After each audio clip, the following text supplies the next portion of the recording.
ó yá wèrè ó yá wèrè mo sọ fún ẹ ó yá wèrè wèrè yá ẹ kí ló mean. Adéoyè kí ló ń fọ kí wọ́n rí yá yìí náà.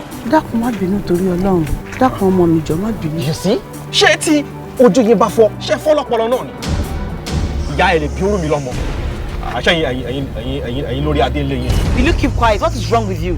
ó gọ̀ bẹ́ẹ̀ ni ó gọ̀ ó fẹnu ọra gbẹgbẹ.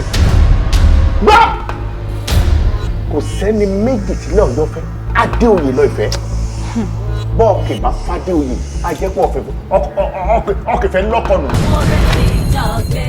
This is the movie Adebimpe Omoba. Imposition, oppression, lamentation, conspiracy, the love, passion, betrayal. A princess falling in love with a stranger. wọ́n ló mọ̀ yìí ó tún lọ gbé àwọn tún lọ gbé ìyá jẹ wá ìyá oníwúgú.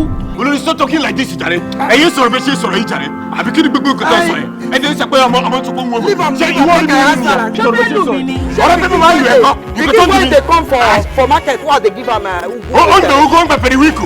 ṣé orúkọ tí Indike Indi ọ̀pẹ. Indike lele yàbí ndi garawa. Ọmọ yìí náà tí wọ́n fojú ẹ̀rí máa bò nítorí àfẹ́sọ́nà. Ìyá yìí pọ̀ jù kí ló dé. Ṣé dandan ni sinimá titun Adebimpe Omoba? Another fantastic story written and produced by Adebimpe Oyebade. Directed by Bukunmi Abiola Paul. Starring Odunlade Adekola, Lateef Adedimeji, Adebimpe Oyebade, Yinka Quadri, Madam Shaje, Remi Soruto, Ibrahim Yekini Tele, Olwela Demola, Rotimi Salami, Opesholaja, Akim Adeyemi àti bẹ́ẹ̀ bẹ́ẹ̀ lọ. Nínú sinimá titun Adebimpe Omoba. tí mi ní sí ọ lọ ṣe fẹ́ máa wò mí lójú bọ́ọ̀ bá gba dọ́dọ̀ mi ọ̀ka àbùkù. ìfẹ́ la kọjá òfin ìfẹ́ ló jẹ́ kó borí everything. Come dey say because of one tribe or no tribe mi Igbo lẹ fẹ́ Yorùbá ta ló ń sọ. níbo ló ti ṣẹlẹ̀. nínú báìbù wo lọ kó sí.